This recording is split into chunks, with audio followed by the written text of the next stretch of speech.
Yes, sir, yes, sir, yes, sir, yes, ma'am. Good morning, good afternoon, good evening, and welcome to the Boom Bar on Yo Boom Radio NG. My name is Shola Rogers. And my name is Ola Dolupo. The one and only. I've never said that in a while. That's so pretty. That's so cute. But why are you shaking your head? I'm lost. What's with the head shaking? My head, not yours. But what's with the head shaking? My head. My head. Ish for you. Your mouth, not mine. Ish for you. Anyway, good morning, good afternoon, good evening, wherever you're listening to us from, or you're watching us from. This is the Boom Bar on your Boom Radio NG, right here from the city of Lagos State. And if you're just joining us for the very first time, it is a bar, like we said, and it is where we have drinks and we gist. And our gist covers everything, covers politics, covers music, covers entertainment, covers politics, covers COVID-19, You covers said politics sports. twice. Yes, and a lot of other politics too. Then some more There's politics. some more politics these days. And as we say, and everything else in between that. And I think that we should start we really should just start from COVID numbers. As of in the past 24 hours, COVID numbers is the highest that has been in 4 months. We're being on the up and up.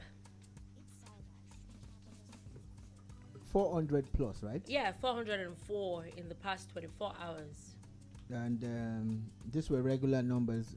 A couple of months ago, we were averaging 4,500 daily. Mm-hmm. Then we started doing 1,000 plus daily confirmed cases of COVID-19. And at the risk of sounding like a broken record, which I know I will be sounding like,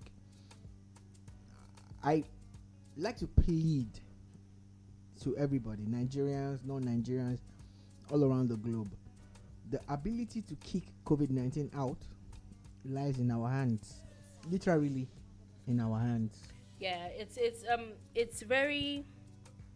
unfortunate that, take for example, in the UK, a lot of people, it has been recorded that a lot of people that have even died lately from the Delta variant were actually vaccinated. Yeah. So now it's even worse because it's not just only about vaccinations. Now it's really just about avoiding getting COVID In the first place. in the first place.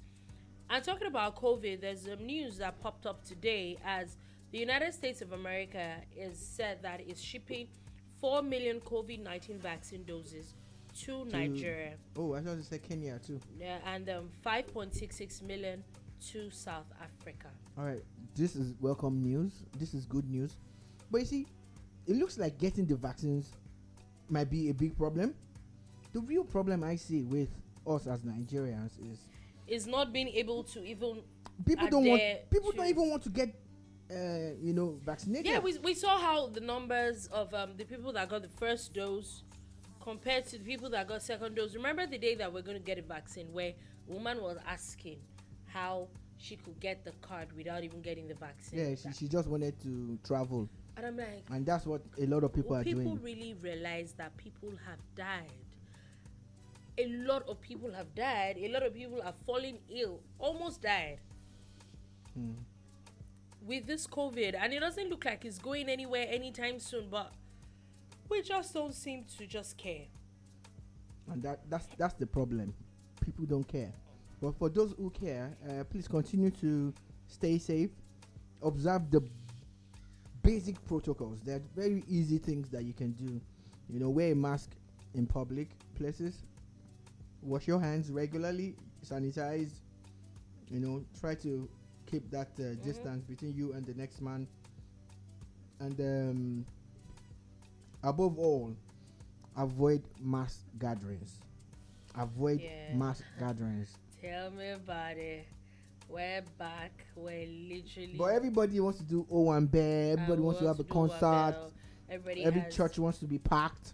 Every event has to be like, oh no. But guys, if you stay safe and you stay alive, there's so many parties and so many concerts for you to attend and organize and host. But I just pray that people will listen.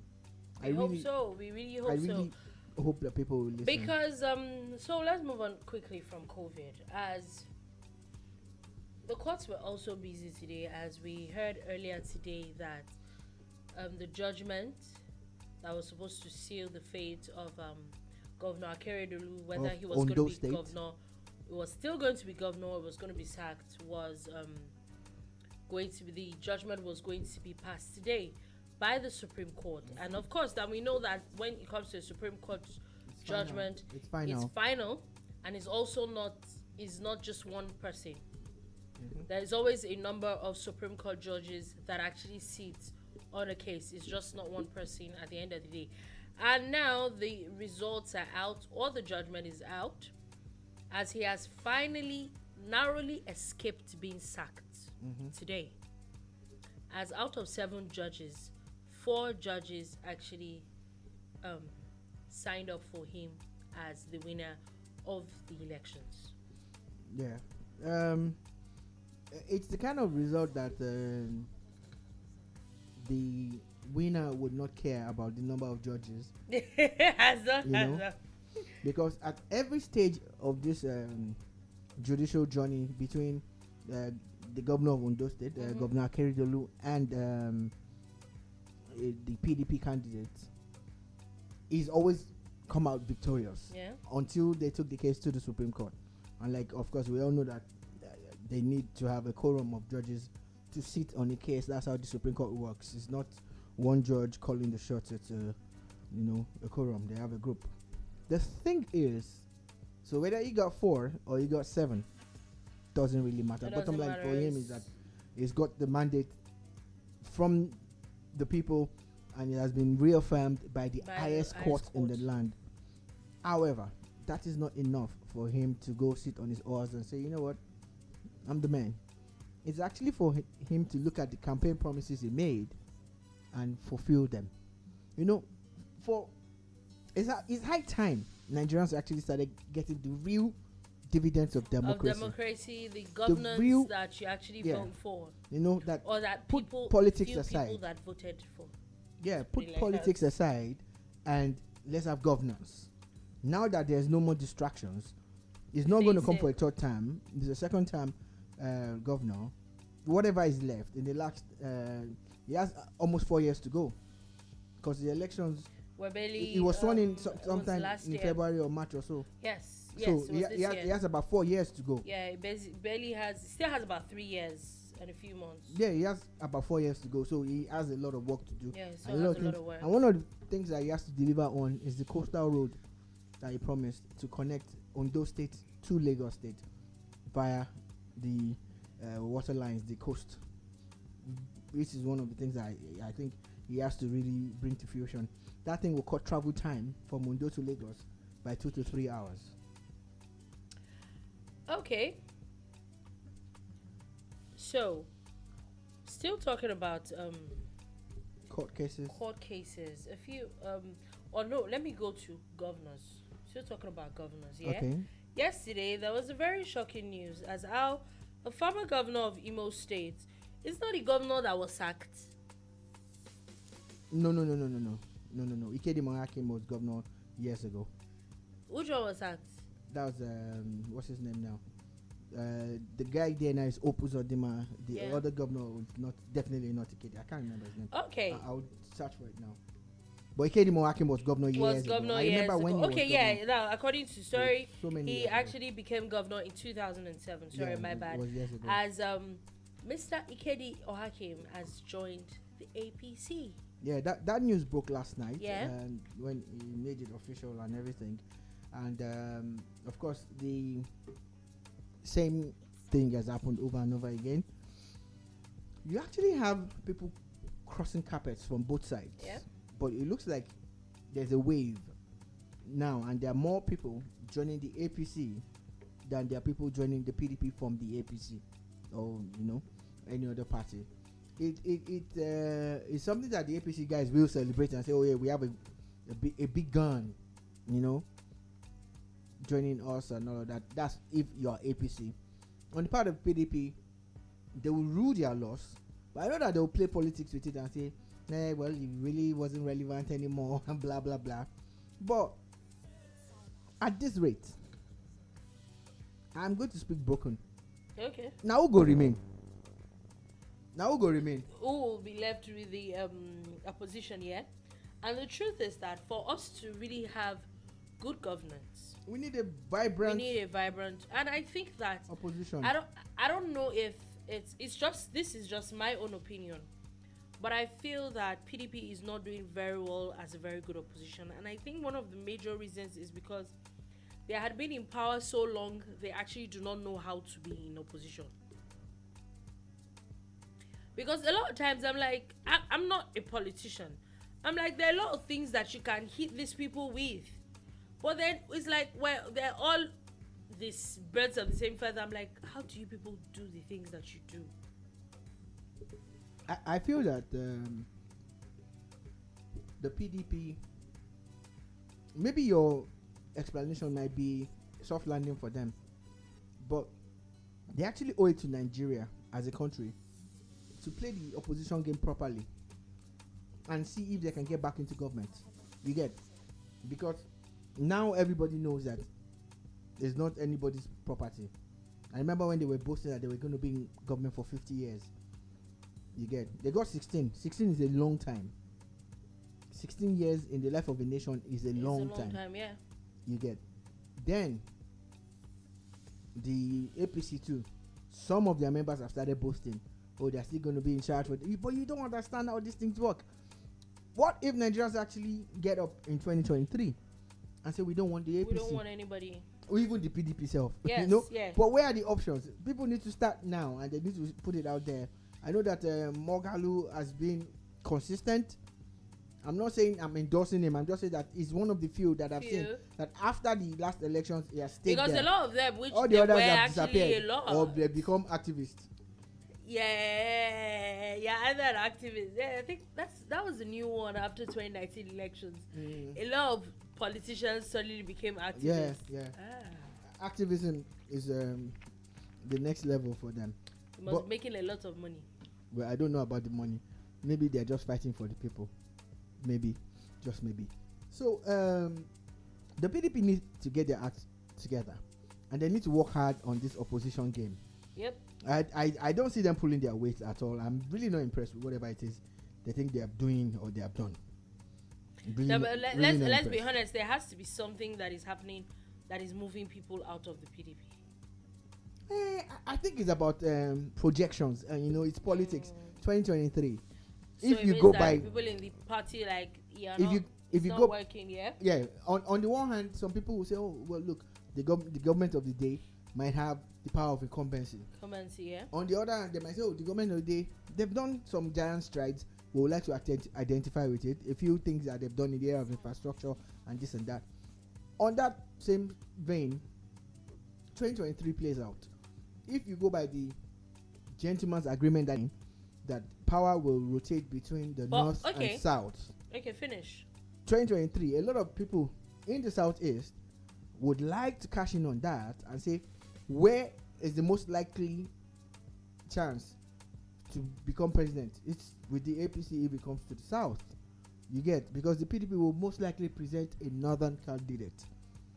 And if you go by that agreement, people are expecting that it should be a southern. By consensus, both parties present southern candidates. But it doesn't look like PDP is going to do it. Now my question is that everybody keeps talking about this gentleman's agreement.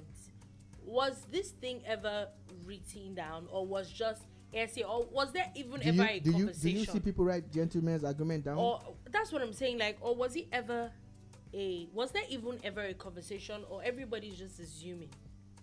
There was a conversation, and the way you would know that there was a conversation is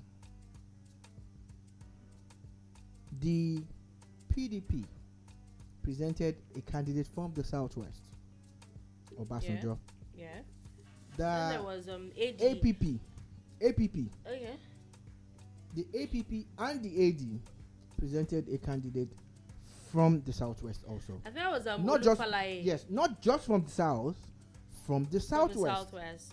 Everybody was like, oh, because of Abiola's mandate that was taken from him and all of that. So there's no way anybody's gonna come and tell me that was not the arrangement. We all know, and we saw it play out. We saw it play out that Obasanjo got the ticket. In fact, I remember the primaries when they were counting votes. It was landslide. You know, I can't remember. Maybe it was Tommy Kimi or someone that was counting the votes at the Eagle Square in Abuja. Then you would hear Obasanjo, Obasanjo, Obasanjo, Obasanjo. Then you will now hear Ekweme. Then you hear they were counting the votes one by one. You know, so yes, there was an agreement. Nobody should come and tell us otherwise. No, I'm just And asking. again, like, because okay. of demographics and geopolitical politics that we play, he picked someone from the north as his vice. That was Atiku. Atiku was supposed to be governor of Adamawa, yeah. all over. He became vice president of Nigeria. Same thing with Olufalaye, yeah. Then, the following year, Obasanjo went for a second term. The following election, sorry, not the following year, 4 years after. But when Obasanjo was done with his second term and his third term bid had failed. Yeah, that's true. There was actually a third term bid. Oh, yeah. And third term bid had failed. wow. The next. Why are we saddled with? Anyways, move on. Just go people for like power, trust me. The next thing that happened was that he handed over to a northern government president who was a governor of Katsina, the late Yar'Adua. His vice was former governor of Bayelsa, Goodluck Ebele Jonathan. And of course, everybody thought that Yar'Adua was going to do 8 years, but we knew that he was ill and all of that, but nobody wished him dead, but he died. And Goodluck Ebele Jonathan finished that tenure, then contested and won. Then you would know that there was an agreement. How would you know? When Jonathan ran again, you know, the South, majorly the was they had a name then. It wasn't APC. After AC. They became AC. There was ACN. It was AC, then ACN. They formed a coalition with the new PDP, led by Bukola Saraki. Then Rocha Okorocha brought his own faction of, I think it was APGA also. Yeah, so they had different factions. CPC, which was Buhari's own party. There was and ANPP and all that. No, there was no ANPP okay, anymore. ANPP had collapsed into CPC. Yeah, so it was ANPP was just there. So there was CPC, and about 4 or 5 parties came together to form the APC that we have today. Of course, if he didn't have the support of the South and all of that, it wouldn't have happened. Oh yeah. And that's what everybody is saying, that now that Buhari has won the second time, he's going to do 8 years. The original agreement was that power would go back and forth. To the so South. it was a gentleman's agreement. And when people want to renege, that's where they start to talk about if something was signed or not.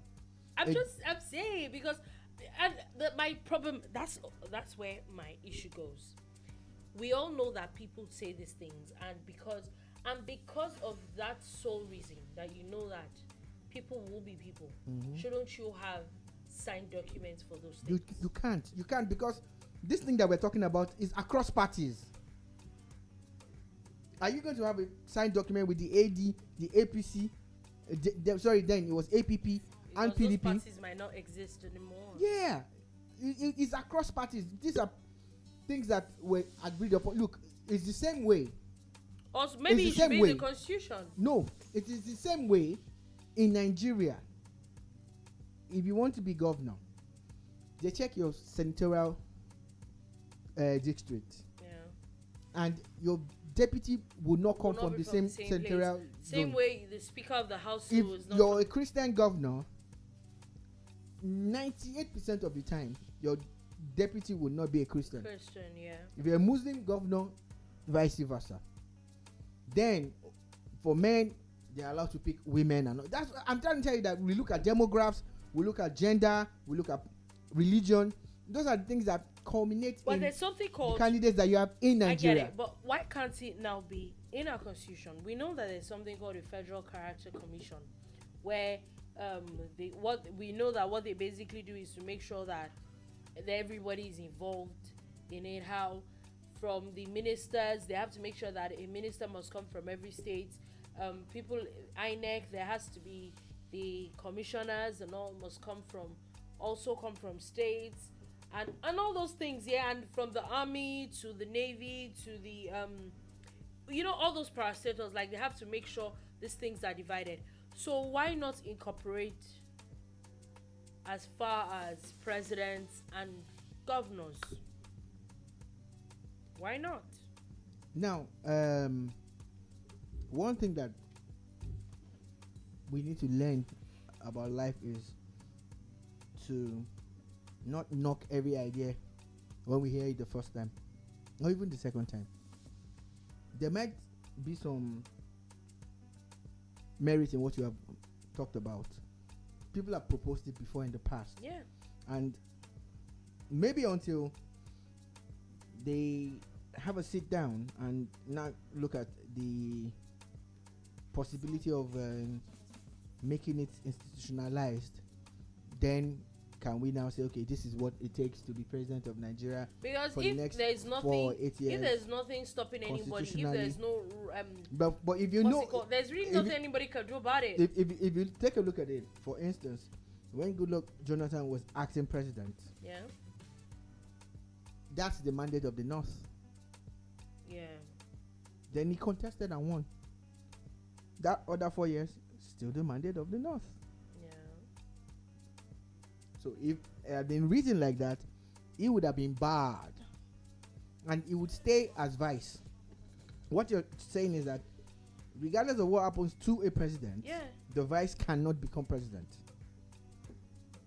That's what it means.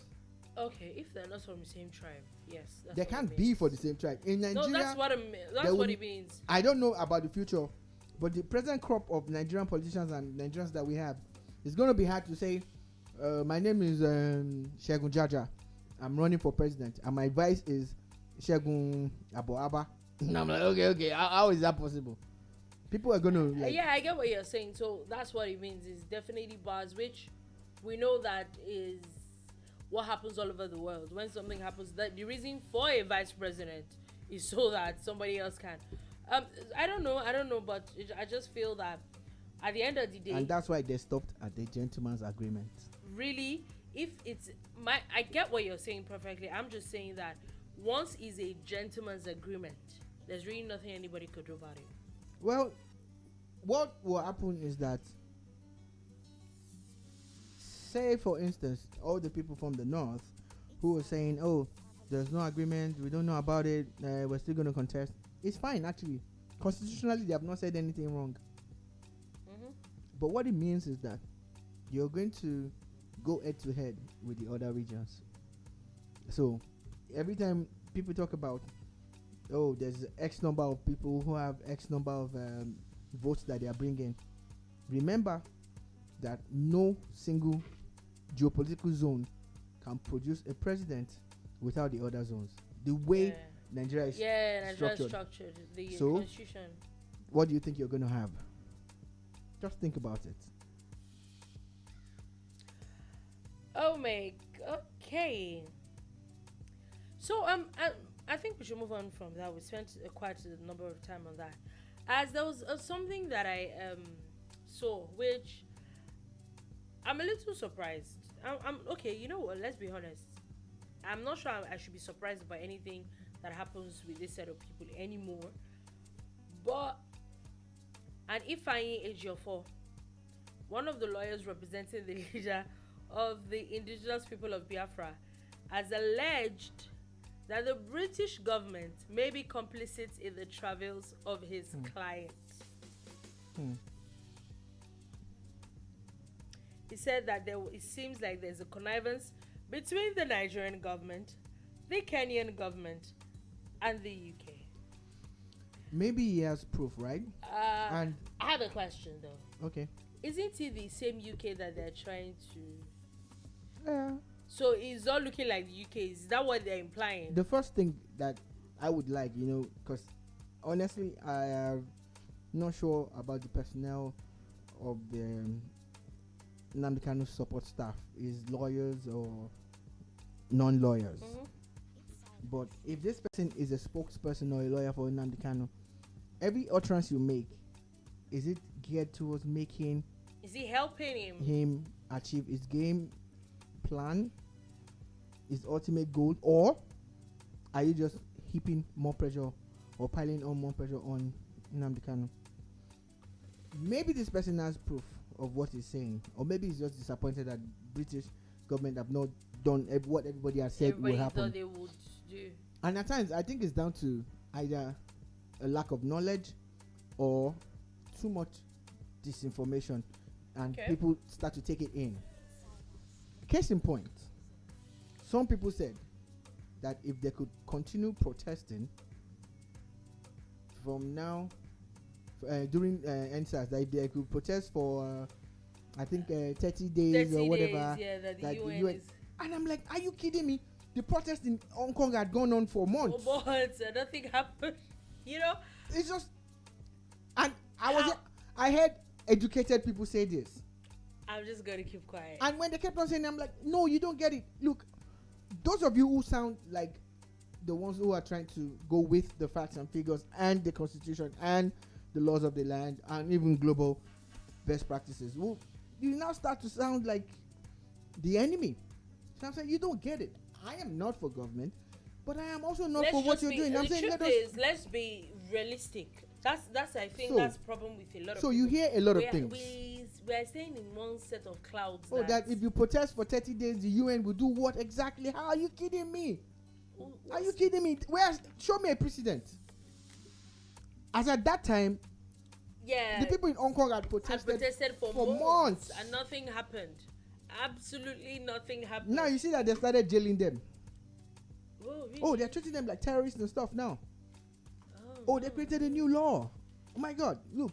Okay, yeah, I think I read that thing yesterday that about against protests and all that. Yeah, I think I saw that thing. So, in essence, what we're saying is that let's be careful the things that we hear Because and follow. it, So it almost again, sounds like some Nnamdi set of Kanu's people case. are very disappointed. in Nnamdi Kanu's case, a lot of people were saying, oh, that even if it comes to the point of the Nigerian government picking him up or arresting him or whatever, that the British government will come, they will fight, they will do this, they will do that. Yeah, are you saying you didn't hear stuff like that? Is that what you're going to say? Nothing here. Okay, that means you're not following clearly.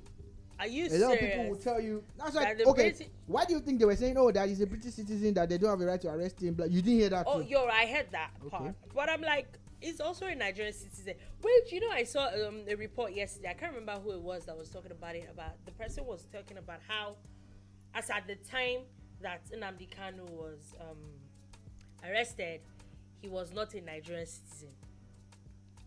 And I'm like, Okay, citizen of where was he? Oh, is he? no, they're claiming that he was a British citizen. As at that point, Okay, so I'm like, do you choose? So which maybe that's the citizen reason. that you are, or the one you're Well, maybe they know what they're saying, and maybe that's why they're angry that his country has not come through for him. Nnamdi So Kanu's if partner, he- if he- Nnamdi if Kanu's he partner is- and if he's friend, claiming he's British, so carries- why are you fighting for Biafra? That's the part I don't get. Nnamdi's friend, Okay. Showore, Okay. he is also, that means he's American now, Abi. So my point is, okay, so why are you fighting for Biafra? So that means he should be Why are you fighting for extradited to Biafra? America, because he has several court cases and there's a lot of issues that he's going through. What it is that these guys carry Nigerian passports. They do. So I think they are bound by the laws of the land, but I'm lost. they must be able to prove, that their rights have been trampled upon. So that's why they deserve to have their day in court. In court. They should be allowed access to their lawyers and their family members and all of that. Because fair is fair. But now, another conspiracy theory added the British government to the whole mix. It's kind of laughable. But at times, when they say it, it's laughable. But I will say, maybe you need to show us some kind of evidence. Some evidence, yeah. I'm talking about evidence. Now, a lawyer of a professor of law in Benino University and lawyer to the Yoruba Nation agitator, Sunday Igboho, has revealed that his client, who was standing trial on court on Monday, had said that he only went to Cotonou because he was defending himself on the criminal allegations put on his head by Nigeria.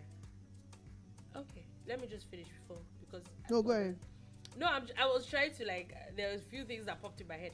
So he also said that he told the judges that he had never been tried for any crime in his life, and then when the judge asked him how and when he entered the Republic of Benin, who housed him and who took him to the airport, he told the court that his coming to Benin Republic was to flee from his transducers who wanted to kill him in Nigeria.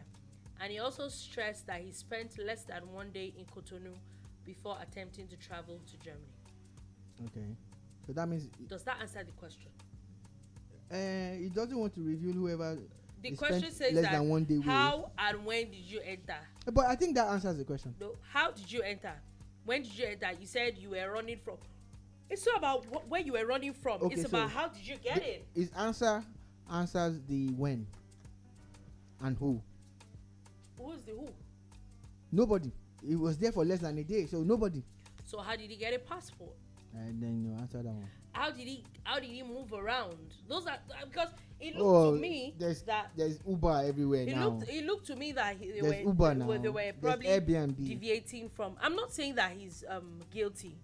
I'm saying that, okay, they ask you, are you a boy? You say yes or okay, no, let me use that, because now You can't. there are people that are non-binary, as I've come to understand.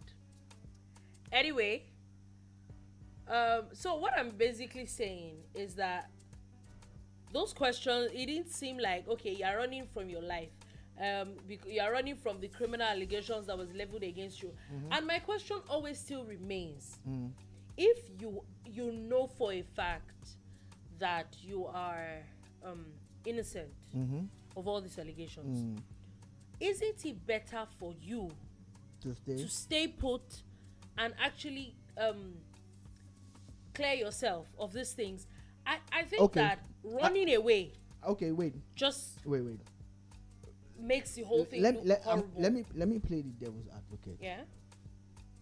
You're telling someone whose house was run over by government agencies, and in the process we heard that at least one person died, right? 2 people died. You get where I'm going when I said at least one. Can I break down that? I'm okay, please trying finish. to play the devil's advocate. Yeah. Here. So this guy is in his house. His house gets attacked.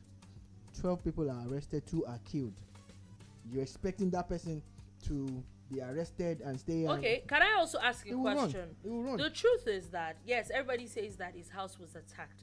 How are you sure that we know, or it has been reported that they were coming to arrest him? How are we sure that in a bid to get to him, the people in his house didn't start the shooting? Well, has anybody come out to say otherwise? It's very possible. Nobody has said anything. That's why I'm saying that we should also look at it from that side. We agree it's to the very possibility. possible that they started shooting and the DSS had to defend themselves. Okay. So, which also comes back to, in that process, if you are not guilty, why are you shooting? Okay, yeah, I get it. If it's not guilty, why are they shooting? I get it. In their own defense, they will tell you, we didn't see any uniform. We didn't see police uniform. We just saw people in mask and wearing all sorts of things with guns. And we have to protect ourselves. We are security people too. We have been. I'm speaking as if I was Sunday Igboho's person now. He stood up. He stood up. Wait. He stood up to. Everybody saw how he stood up to the gunmen that were attacking Igongo. So he will tell you that he was trying to protect himself because he didn't know these people that came. Now, if you're coming to arrest someone, like you said, that maybe they fired at you, retreat. retreat. Drop a letter, tell him to come. Oh yeah. Not come on. We're trying to balance things out, Abby. Right. So you're saying. So after doing all that, and then after them leaving, is there proof that he was invited before that night? Maybe not. So what are we Maybe talking not. about?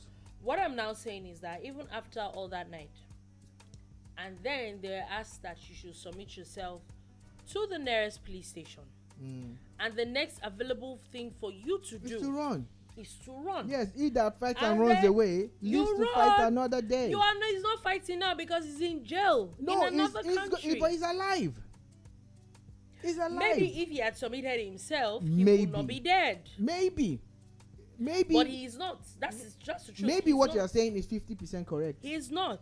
As long as we know. What you're saying is more than 50% correct? He's alive. Maybe what you're saying is 50. You're not God. I'm not God, so we can't say definitely what would have happened to Sunday Igboho. If he had submitted himself to the police. It could have gone anyway. It could have gone. We all know these things. It has happened before. There's nothing new under the sun. The thing is, that's why the governors of the South, after their meeting in Lagos, said that the security forces should inform them. I think it's very ridiculous. I think it's very ridiculous. Your thoughts? Those are just your thoughts. Oh yeah, I think it's ridiculous. I personally think it's ridiculous. In their defense, when you look at those things are security issues. Are you saying for a fact? Okay, so the chief security officer of the state that will bear the brunt when things go wrong in his state should not be informed. I don't think he should.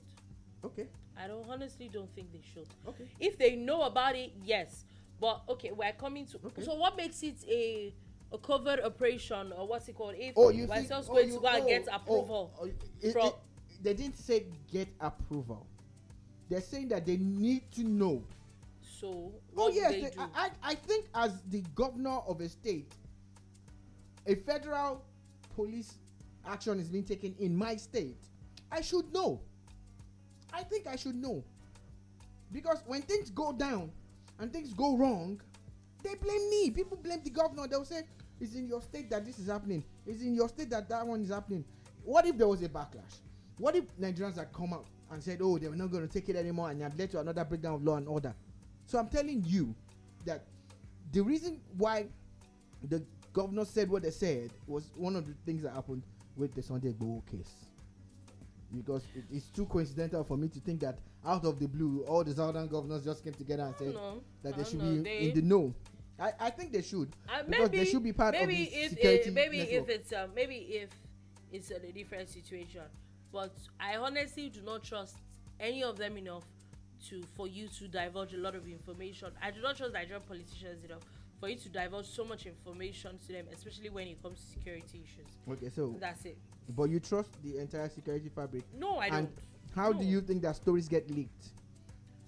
I'm just saying. How do you think that some things that are supposed to be covered, like you said, become news items in detail? Yes, it happens. I'm not saying it doesn't happen, but the less ears that people hear about some things, the better. That's it for me. Finally, that's it for me. And before we move on from Benin Republic, the former Nigerian Chief of Army Staff, Tukur Buratai, has officially resumed as Nigeria's ambassador to the Republic of Benin. Yeah, I saw pictures of him with the president of the country. And a lot of people are tying this to Sunday Igboho's matter, as they say that it is believed that he played a strategic role in the arrest of Sunday Igboho. Well, maybe they know what they are saying. Maybe they don't. I am not sure about that. But what I'm really very sure about is that it's obvious that the president feels that the service chiefs, the former service chiefs, are done very well enough for him to, promote them or take them to another aspect of governance, just to make them ambassadors of Nigeria. And I hope he represents Nigeria very well. And moving on from that, there's a bit of news that popped up now that I just wanted us to talk about so that I don't forget it. Is that it has now been announced that Nigerians living in the United States of America have been directed to register for the National Identification Number, according to the Consulate General of Nigeria in New York. It said that says it was basically said that by this was a suggestion that was brought earlier by the Communications and Digital Economy Minister Issa Pantami, and they are now said that after a town hall meeting that they had, that the exercise will kick off as soon as the consulate concludes arrangements with the NIMC. So now they're saying now that people, Nigerians in diaspora, can actually have NIN as well. No, that's good. That's a welcome development.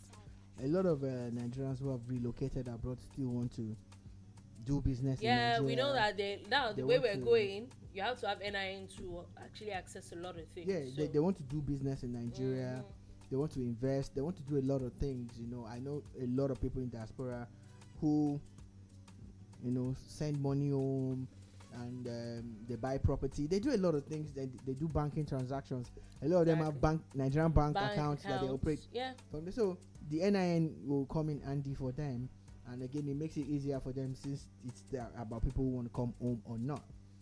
I also heard that in a few weeks' time, Nigerian passports will now be mailed, to them in the diaspora. Once they apply for it, wherever they are. Oh, I thought it was like Nigeria. No, to the diaspora people, that they're going to be mailing passports to them. I know that happened. That was also happened some time ago when there's no need to go into detail, but I just know basically that. I hope that a lot of things like that a lot of reforms that are doing with passports. Nigerians in diaspora suffer a lot to get a lot to of get things done. their Nigerian documents. Yes, I agree. It's not nice. They suffer. Some have to travel across countries, or the distance of crossing countries just to get their Nigerian passport. Yes, and it shouldn't be that difficult. It shouldn't be that difficult. And as we move on, let's move on to Zamfara State. As the Zamfara State House of Assembly has issued a fresh ultimatum to the deputy governor again to appear within 2 days over allegations of official misconduct leveled against him. This was in the wake of a political rally that he held July 10 amid banditry attacks in a community where there was actually like banditry attacks, and where it was said that everybody was just trying to be calm, and in the middle of that, it's alleged that deputy governor actually had a political rally. Okay, so this is it. It's all politics, and what's playing out now is the deputy governor's refusal to join the governor's new party. Now, both of them know what they're doing. The deputy governor is playing a smart game. They have a court case that if it goes the way of the PDP, is going to be the beneficiary. He will. On the flip side, the governor who has crossed over knows that if the deputy joins him, whatever that court case is, it makes it harder for them, But if he still doesn't, if the structure of that state is like every Nigerian state, they have adequate time to impeach the deputy. As a smart person, the deputy governor shouldn't have given them a single thing to hold on to. Now there's something for them to hold on. Oh yeah. Look, how can you be organizing the rally? They even had COVID-19 breach protocol to it, and I'm telling you, and it's all politics.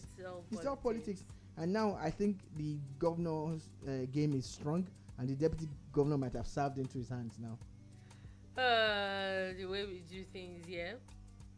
And moving on from that, we talked about how we're talking a little bit about IPOB yesterday, that their Facebook page was shut down again, and now there's news again today that apparently a new one was shut down. A new one that was made yesterday has been shut down again.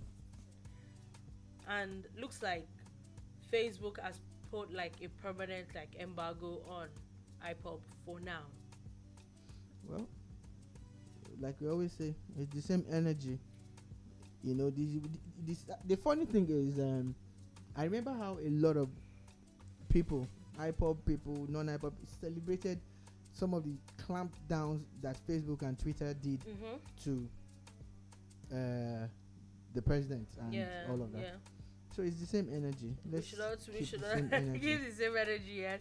And I'm talking about the IPOB, former leader of the Niger Delta People's Volunteer Force, Mujahid Asari Dokubo, has said that the name of Biafra has nothing to do with Igbos.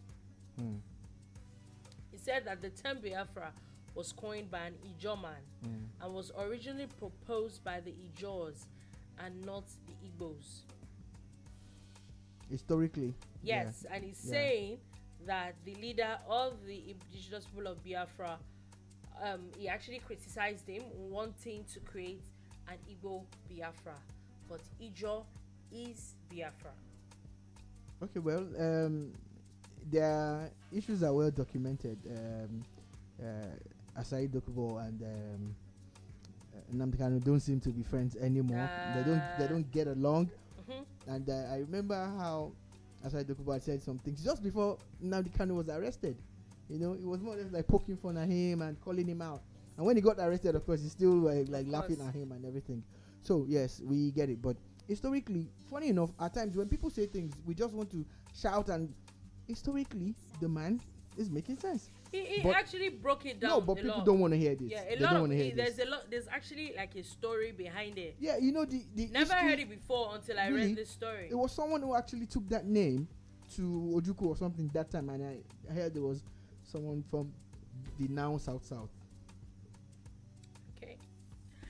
Okay, so we'll see how all this drama unfolds. As it's something that I'm a little disturbed about, as the special advisor to the President of Media and Publicity has said today that President Buhari cannot seek medical attention in Nigeria because he has his own medical team in the United Kingdom that he has been using for over 40 years, and they need to continue seeking medical help in the UK. Those people, they cannot use plane to bring them to Nigeria. I'm just going to say something because I don't get it. I'm going to say something again. I've said it before and I'm going to say it again. No Nigerian president or politician or even Nigerian should travel abroad for medical tourism. Because I don't get it. Capital flights. If you have a problem, if it is the doctors, the thing is, bring them to Nigeria. The thing is, this is why our hospitals are not world standard and they are not world class. We have the best set of doctors and nurses anywhere in the world. They are Nigerians, the lab technicians. Nigeria's medical sector has the best personnel, but they have the worst administrators. Yeah, I agree with you. If we cannot build a world-class hospital or 2 or 3 or 4 or 5 or 6 that is commensurate with the quality of the medical personnel that we have in Nigeria, any government that comes and goes has failed. So don't tell me about some medical history that you have. People transfer medical history. There's no way. There's no way in the world. There's no way in the world that the president of a country as rich as Nigeria should be going abroad for treatment and be proud. No, leave it. Even if you are someone who worships President Buhari, please be able to tell him the truth. I don't see where that makes any sense. It's been 6 years of your presidency, sir, and you cannot build a world-class hospital that can take care of yourself and other Nigerians. No, let's not do that, please. At some point in time, someone did a write-up once, and there were like 4 or 5 African presidents, all, seeking treatment outside Africa. It's shameful. It's disgraceful. It's very disgraceful. Build the best. I'm even saying that even if it's about the Saudi government has done. If it's about the doctors, bring those best doctors hospitals in the world. That's the worst you can tell me. But you tell me because he has had Nigeria can afford it. I think that's just ridiculous.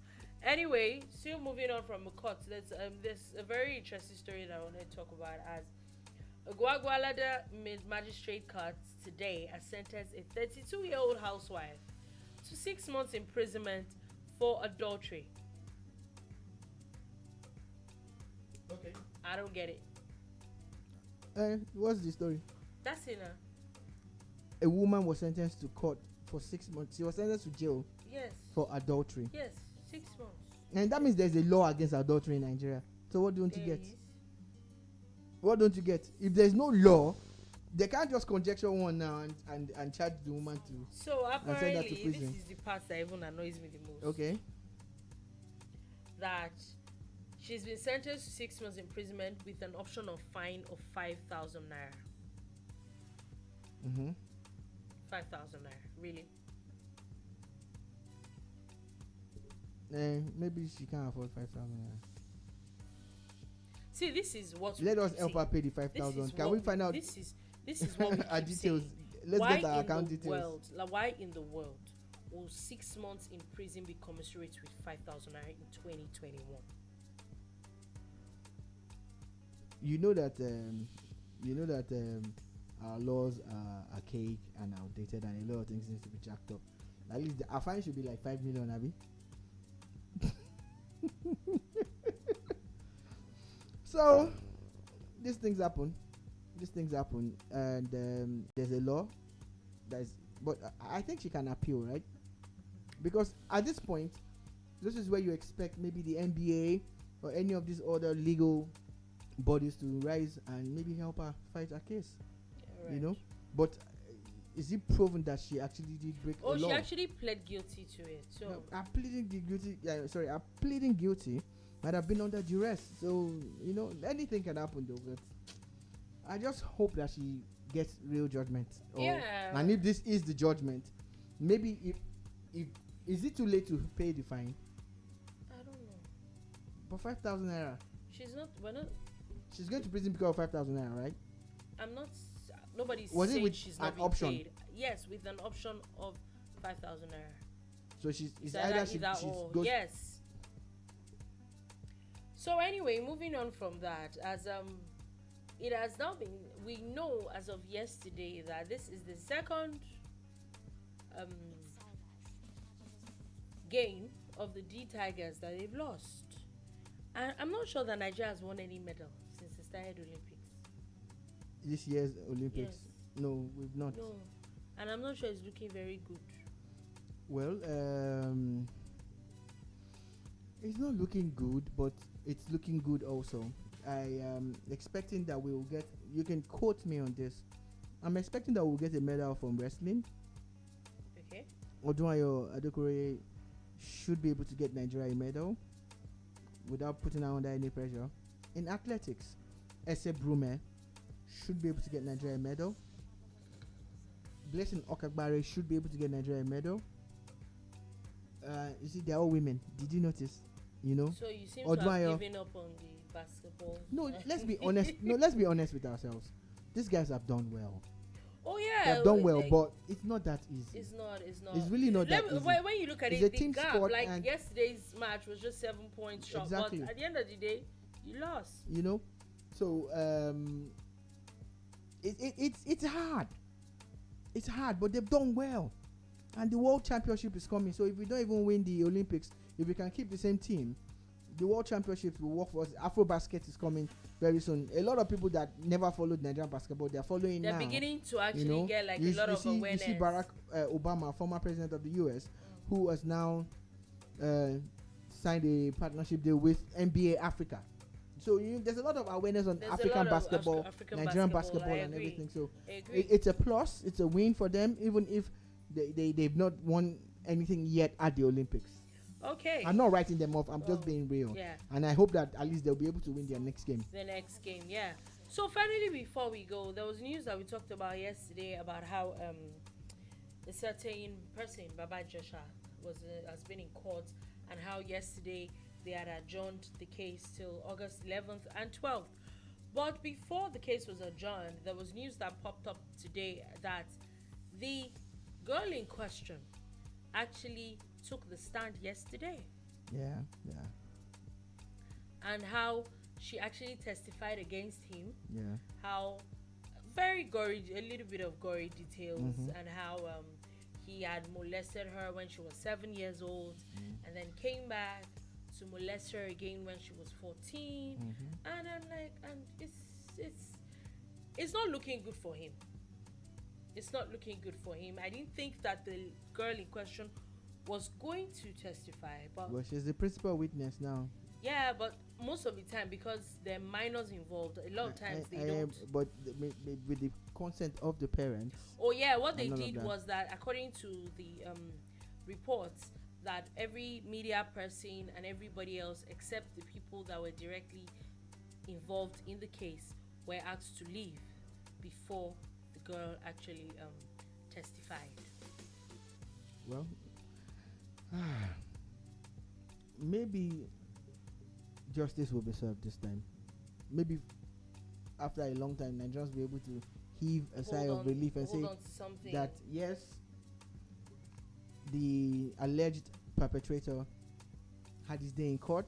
He had a chance to defend himself, and the victim also had a day, and justice prevailed. Yeah, because we also saw where the defendant's lawyer was also talking about how after the video was played, that he allegedly said that there was nothing, the video didn't come off as anything. Who said that? The defendant's lawyer in court. The defendant or his lawyer? The defendant's lawyer. Well, that's his job to defend